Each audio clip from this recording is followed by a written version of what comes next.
So now I want to shift to the other side and talk about getting work done and how you can effectively get it done. So how many of you guys walk around with something I call popcorn brain? And what is popcorn brain? Right. There are all these ideas for new things, all these things I'm supposed to do.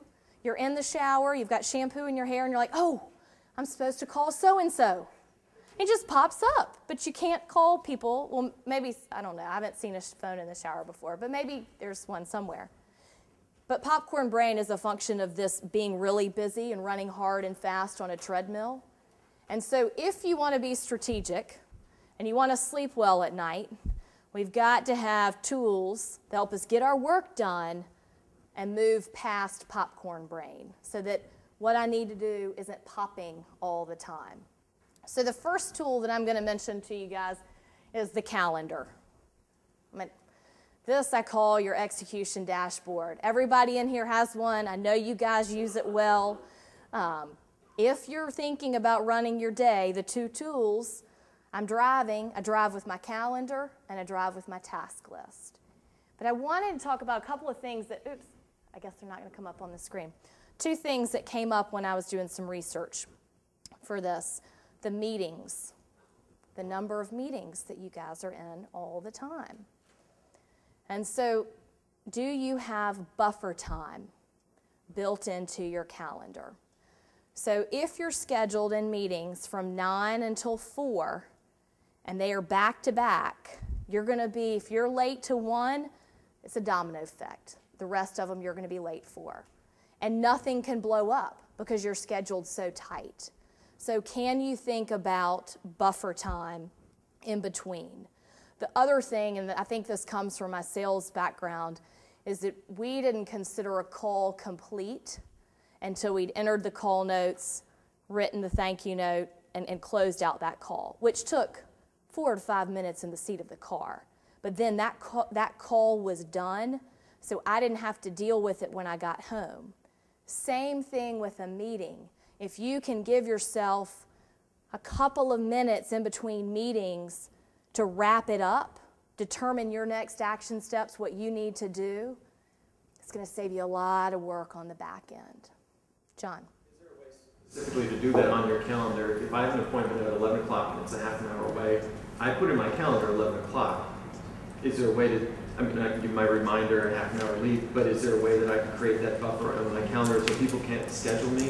Yes. And enter at 11 yes. without doing an additional something? Can it be attached to the 11 o'clock meeting? It can't be attached to the 11 o'clock meeting.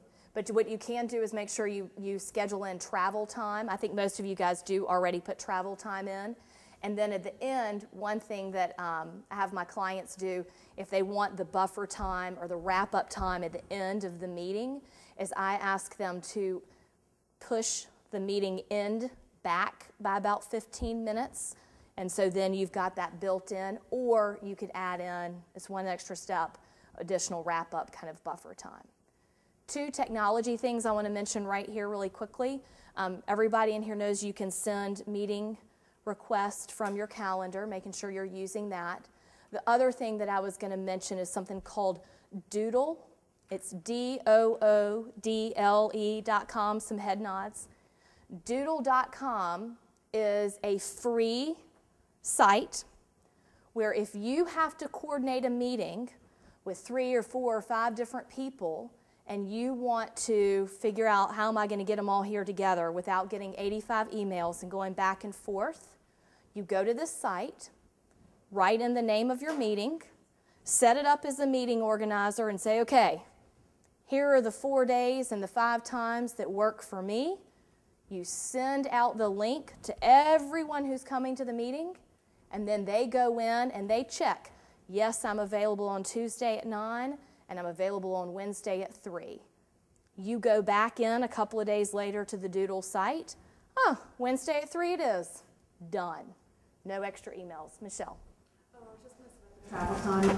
We have gotten in the habit, right? Just if you have a 10 o'clock meeting, the meeting request will be from 9:30 to 11:30, but in the subject line it'll say meeting regarding Speakers Bureau 10 to 11. So you have the real time in there, but it's blocked on both ends for travel time or whatever.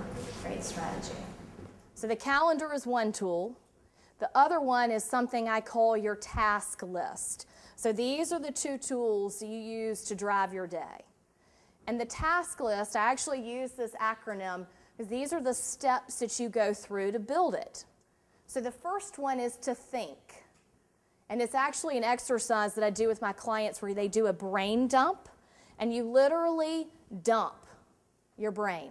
I mean, everything that you have to do, personally and professionally, you dump it all out onto your task list, into Excel, into Word, pieces of paper. I don't care how you get it out. I just want it out of your head. Because when it's floating in your head, it's really difficult to organize it, prioritize, and plan for it. Because it's popping up when you're in the shower or driving down the road. So the first step is to think. If you do this, it's going to be a long list the first time. I just warn you. The next thing to do is you've got to determine your action steps. Because when we do a brain dump, it tends to be projects, complete so-and-so grant. Well, I mean, that's going to take days to get that thing done. But if I say complete the so-and-so grant and determine what's my first action step, what do I need to do first? Well, the first thing I might do would be review previous year's submission. Okay, that's doable. I can probably do that in about 15, 20 minutes. I'm going to do that first action step. So you take these projects and you break them down into discrete action steps. Then the next thing that you have to do, because at this point, this list is unwieldy, trust me. It's huge, it's disorganized, and it's not an effective execution tool. So we've got to sort it or group it in a way that makes sense.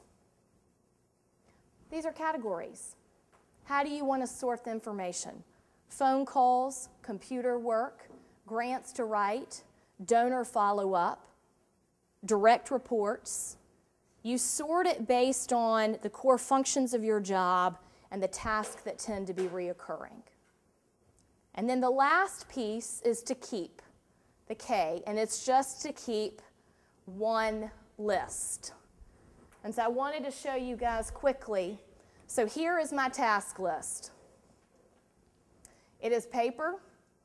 I can handle technology, obviously, but the way I process information is by writing it down. So I need a list that affords me the ability to write. Now, I have some trade-offs here. I have to write. That means I might have to rewrite. So there are pros and cons to going electronic, and there are pros and cons to going paper. So here's my list. It's just one, so here's the K. Within it are multiple lists.